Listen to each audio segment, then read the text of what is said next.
Au nom du Père et du Fils et du Saint-Esprit. Amen. Grande joie d'être là avec toi en ce 24 décembre. Nous sommes à la veille de Noël et nous avons encore quelques instants encore pour pouvoir bien nous préparer pour Noël. N'oublions pas les actes de charité, d'amour envers les plus pauvres, les démunis, les souffrants, les orphelins et toutes les personnes qui sont seules. Que personne puisse passer notre Noël seul.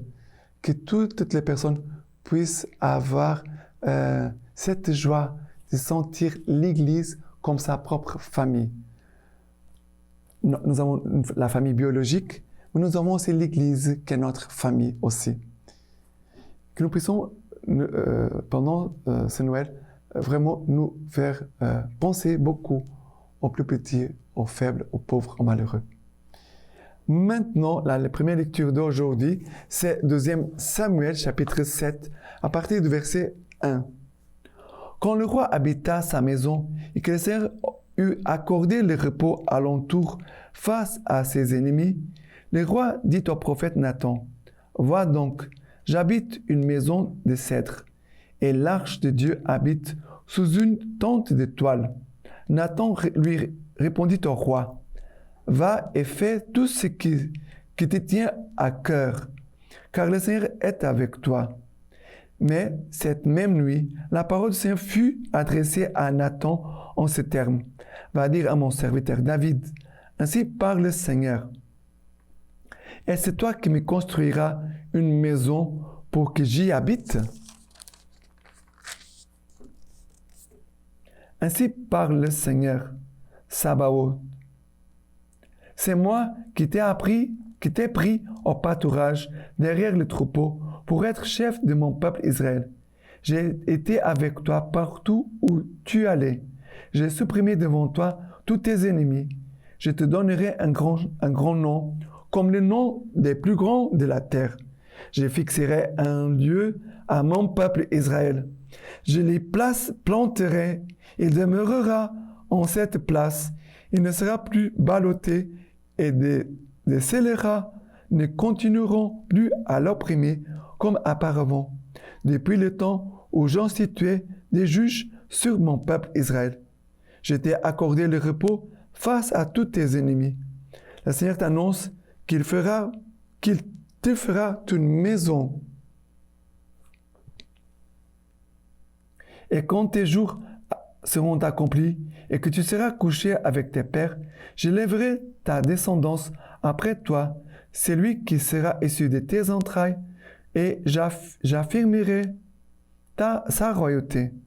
C'est lui qui bâtira une maison pour mon nom, et j'affermirai pour toujours son trône royal. Je serai pour lui un père, et il sera pour moi un fils. Ta maison et ta royauté subsisteront à jamais devant toi. Ton trône sera affermi à jamais.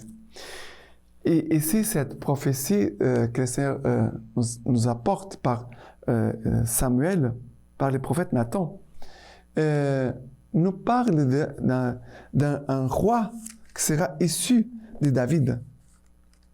Et ce roi qui viendra pour juger, c'est Jésus-Christ. Le Seigneur dit, quand tes jours seront accomplis et que tu seras couché avec tes pères, j'élèverai ta descendance après toi. C'est lui qui sera issu de tes entrailles et j'affirmerai sa royauté.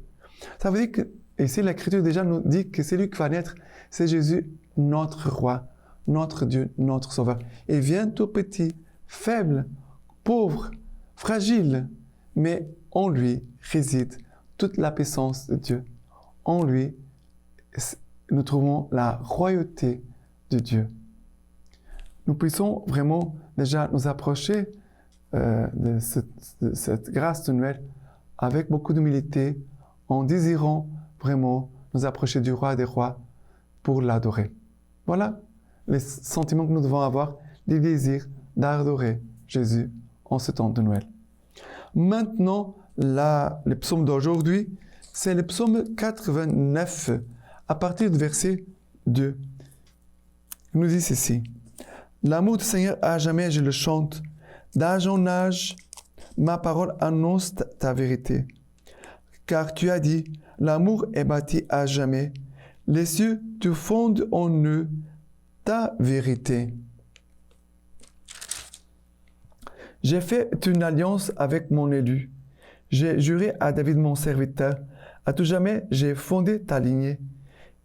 Je t'ai bâti d'âge en âge un trône. Et après, le verset 14.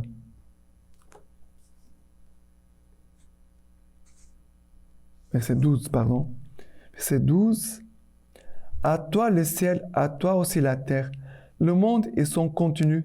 C'est toi qui les fonda. Et versets 27 et 28. Il m'appellera, toi mon Père, mon Dieu et le rocher de mon salut. 29. À jamais, je lui garde mon amour. Mon alliance est pour lui véridique. Il m'appellera, toi mon Père, mon Dieu, le rocher de mon salut. Ça veut dire Jésus qui vient pour faire de nous des enfants de Dieu. Il nous apporte l'amour de Dieu, le Père. Le petit enfant Jésus nous apporte l'amour du Père pour que nous puissions vraiment vivre cette grande joie, vraiment d'être enfants de Dieu. Et devant la crèche, nous puissions aussi renaître avec Jésus. Commencer à nouveau, recommencer à nouveau avec Jésus qui naît.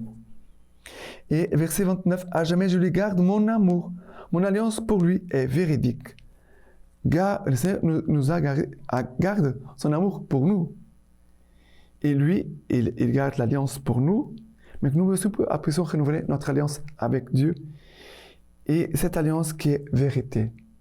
Voilà, le Seigneur veut nous combler de son amour, mais aussi de son alliance. Jésus vient pour sceller une alliance avec nous. Et maintenant, ici,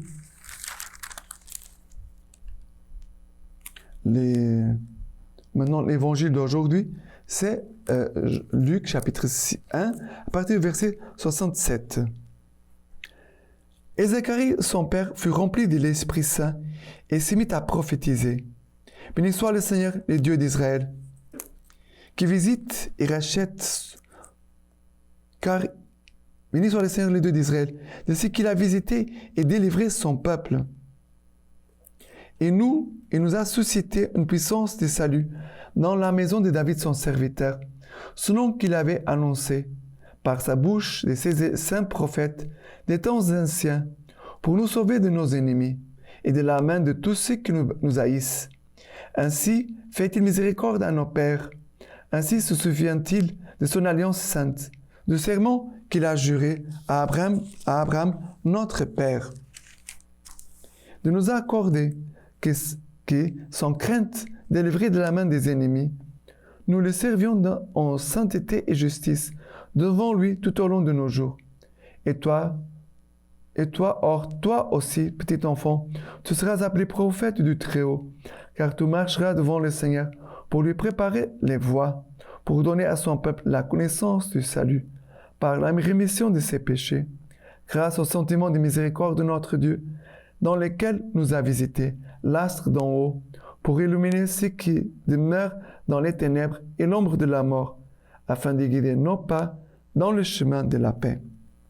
Alors, le Seigneur veut nous donner de le servir sans crainte. Le Seigneur veut que nous puissions être sauvés de nos ennemis et de les servir en toute liberté, sans crainte. Et encore, le Seigneur nous dit, toi, petit enfant, tu seras appelé prophète du Très-Haut, car tu marcheras devant le Seigneur pour lui préparer les voies, pour donner à son peuple la connaissance du salut. Le Seigneur veut vraiment nous aider à avancer. Ce que tu n'as pas avancé peut-être pendant ce temps de l'Avent, que tu puisses profiter encore aujourd'hui. Comme le fils prodigue qui revient à la maison de son père, revient avec la même confiance, vient avec repentir, mais accueille le Seigneur avec humilité et avec reconnaissance. Car le Seigneur vraiment est l'astre d'en haut qui vient pour nous illuminer ceux qui demeurent dans les ténèbres et l'ombre de la mort, pour guider nos pas dans le chemin de la paix. Voilà, le Seigneur veut nous combler de sa lumière et aussi de sa paix. Nous puissions accueillir les grâces que le Seigneur veut nous donner encore à la dernière minute avant Noël. La lecture patristique d'aujourd'hui de Saint Augustin. Tu serais mort pour l'éternité s'il n'était né dans le temps. Tu n'aurais jamais été libéré de la chair du péché s'il n'avait pris la ressemblance du péché. Tu serais victime d'une misère sans fin s'il ne t'avait fait cette miséricorde. Tu n'aurais pas retrouvé la vie s'il n'avait pas rejoint ta mort. Tu aurais succombé s'il n'était allé à ton secours. Tu aurais péri s'il n'était pas venu. Célébrons dans la joie l'avènement de notre salut et de notre rédemption. Célébrons dans la joie l'avènement de notre salut et de notre rédemption. Et maintenant, je vous laisse la bénédiction par les mains toutes pures de la Vierge Marie. Dieu Tout-Puissant vous bénisse et vous garde, le Père, le Fils et le Saint-Esprit. Amen.